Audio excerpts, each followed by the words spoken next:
Welcome back, folks. Bruce Hedrick here at WMDV 44.2, Danville Zone, in fact, Southside Zone as well, too. We are here giving our final analysis of the 19th State Senate District Firehouse Primary, and we're joined on the phone with one of the premier political bloggers, I want to say of Virginia, but I've really got to say of the country, and that's Ben Tribbett. He writes NotLarrySabato. His his website address will be on the bottom of the screen. Ben, how are you doing tonight, sir? Inviting me on. Hey, it's my pleasure. So, Ben, you've seen what's happened tonight. What do you think about how this is going to go for the 19th State Senate District? Do you think that Hank Davis, a Democrat, can actually pull this off against Bill Stanley? Well, it's obviously very uphill for a Democrat to carry that district, especially in this kind of political environment. But the bulk of the votes, especially in a general election, come from Danville and Pennsylvania. Right.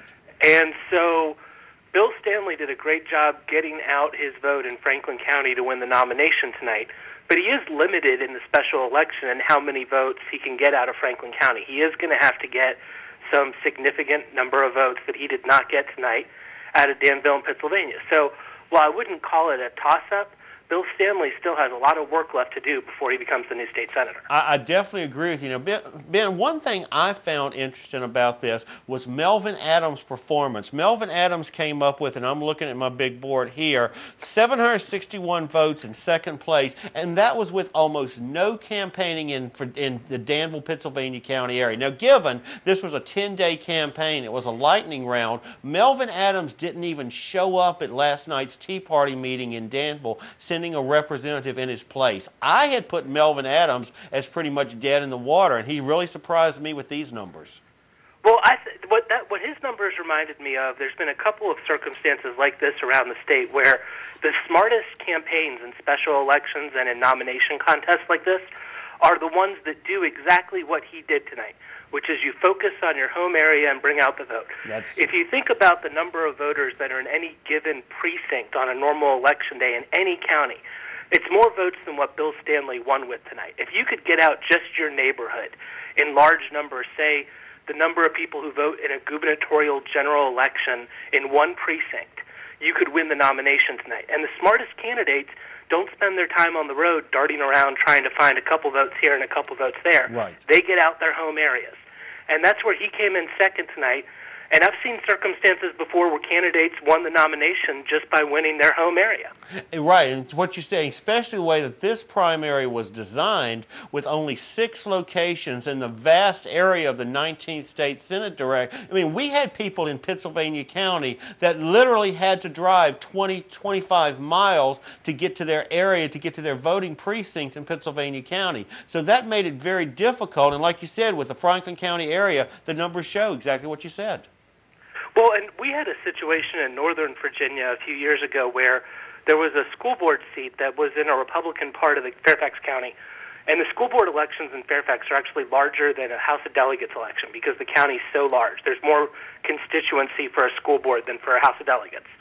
And one of the candidates was able to win an upset by winning 3 of 29 precincts. They lost the other 26 because they focused on the 3 precincts around their house and got about 1,000 people to show up at each one of them. And they overwhelmed the entire election. Well, that's the key to winning. Exactly right on. Now, Ben, one other thing, being from Northern Virginia that you are, you have very much experience in this part of a state Senate race going against a national trend. Now, when Ken Cuccinelli won his Attorney General's position, his state Senate seat had to go for a special election, too. Now, tell us what happened with that seat.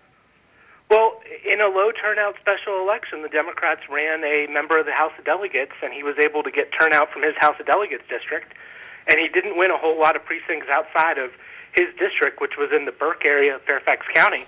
But because he got larger turnout in those precincts, turnout was about double what it was in the other precincts, he was able to overwhelm the Republican candidate, and he ended up winning by about 300 votes. Right, so you've got, after 3 statewide Republicans win, McDonald, Bowling, and Cuccinelli, and now the Republicans are just celebrating we've won big time. All of a sudden, the wind gets taken out of their sails with a Democrat winning a state Senate position. And it's got to make me wonder, are we running into the same situation here? Right now, this area is bleeding red with Robert Hurt having won and defeated Tom Perriello. The Democrats can come right in and take the wind out of the sails, too, with a strong candidate. Well, absolutely. And I think the other thing that I haven't heard you mention yet tonight, but is definitely worth bringing up in what happened in this election, there's a lot of, I don't want to say anger, but there's a lot of people that were not happy in Franklin County. Keep in mind that Franklin County was Virgil Good's old base when he was in the state Senate for almost 20 years. And that Senate district went from Franklin County through Martinsville. And when Virgil was elected to Congress, Roscoe Reynolds was able to barely win the special election as a Democrat to win Virgil Good's Senate seat. Right. And he defeated a candidate from Franklin County who was then the delegate from Franklin County. That was the first time Franklin County didn't have a state senator. In the last redistricting, Franklin was then put into the other state Senate district, no longer with Roscoe, but now in the seat that's now held by Robert Hurt. And there's been a lot of people in Franklin County that have said to me they've always had a state senator, they weren't happy they didn't have one, and so they may just have been a lot more determined to come win this seat this time.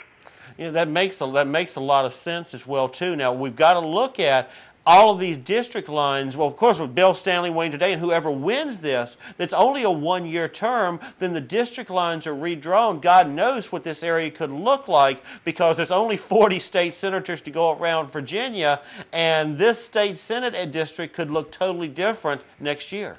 Absolutely. Well, in the last redistricting, the combined areas of Southwest and Southside Virginia lost one Senate seat. And they took it from Southwest Virginia because there was a Democrat named Madison Marie who was going to retire anyway, so it made sense to eliminate his district. That allowed enough population to be taken out and split up among other districts and move the Southwest districts east and the Southside districts west to make up for the difference, that they didn't have to eliminate a second one. This redistricting, likely you'll again have to have a district eliminated in that broad hundreds of miles of area. And this seat is probably the most ripe to be eliminated, especially if Bill Stanley wins it, because he's going to be right next to Roanoke Senator Ralph Smith. Right.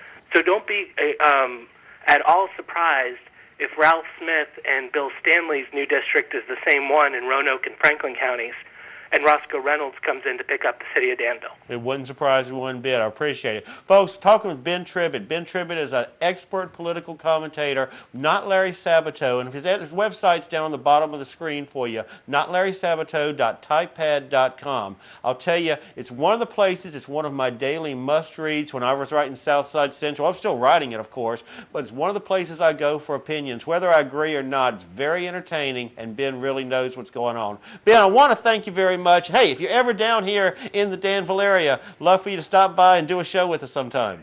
Great. Thank you so much for inviting me on. Hey, it's my pleasure, folks. Hey, we got more great programming on WMDV coming up right after this.